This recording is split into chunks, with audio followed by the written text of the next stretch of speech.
Der Gardasee ist mit 53 Kilometern Länge Italiens größter See. Wind und Wellen prägen den rauen, bergigen Norden. Im warmen, sonnenverwöhnten Süden wird das Dolce Vita zelebriert. Malerische Küstenorte und über 40 mittelalterliche Scaliger Burgen säumen den See. Veronas älteste Brücke über die Etsch, die Ponte Pietra, stammt aus dem 1. Jahrhundert vor Christus.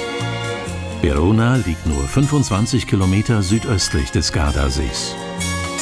Durch den Portoni della Bra gelangt man zu einem der größten Plätze Europas. Die Piazza Bra bildet das Zentrum Veronas. Mit 2000 Jahren Geschichte der Salon der Stadt und Standort der Arena. Das römische Amphitheater ist 50 Jahre älter als das Kolosseum in Rom. Die Arena kann tagsüber besichtigt werden.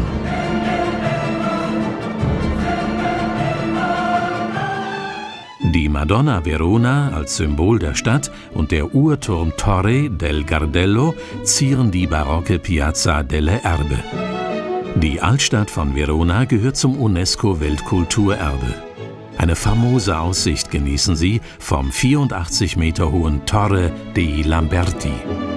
Die Piazza dei Signori wird wegen seines Standbildes auch Piazza Dante genannt.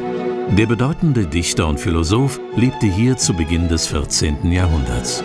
Direkt hinter dem Palazzo del Governo befindet sich die meistbesuchte Pilgerstätte aller Liebenden dieser Welt, die Casa di Giulietta, das Haus der Julia, mit dem berühmtesten Balkon der Literaturgeschichte. Magische Anziehungskraft besitzt Julias rechte Brust. Das Handauflegen soll Liebesglück bringen. Shakespeares Drama des Liebespaares Romeo und Julia verlieh ihm und diesem Ort Unsterblichkeit. Dem kleinen Hunger Abhilfe schaffen? Dann ab ins Café Montebaldo. Die leckeren, frisch gemachten Sandwiches für unschlagbar günstige 1 Euro sind die Spezialität der kleinen historischen Osteria. Der familiengeführte Betrieb ist mit guter Weinauswahl auch bei Einheimischen äußerst beliebt. Feierabendzeit bedeutet besonders in Norditalien Aperitivo-Zeit. Das Trendgetränk mit Kultcharakter ist natürlich der fruchtig herbe Aperol Spritz.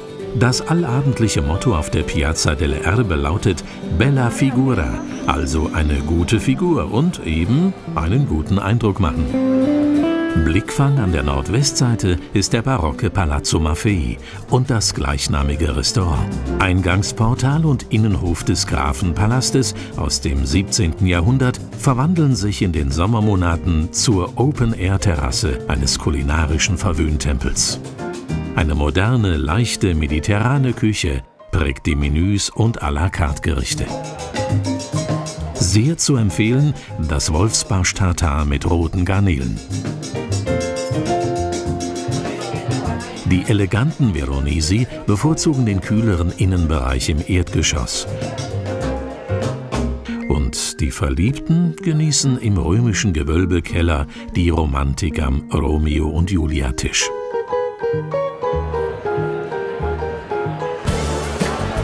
Die Piazza Erbe verkörpert den Bauch der Stadt und versprüht italienische Lebensfreude. Besonders schön ist es hier zum Einbruch der Dunkelheit. Kultureller Höhepunkt in Veronas berühmtestem Bauwerk. In der Arena finden von Juni bis September die berühmten Opernfestspiele statt. Romeo und Julia, Carmen oder eben Verdis Aida faszinieren hier fast täglich ein internationales Publikum.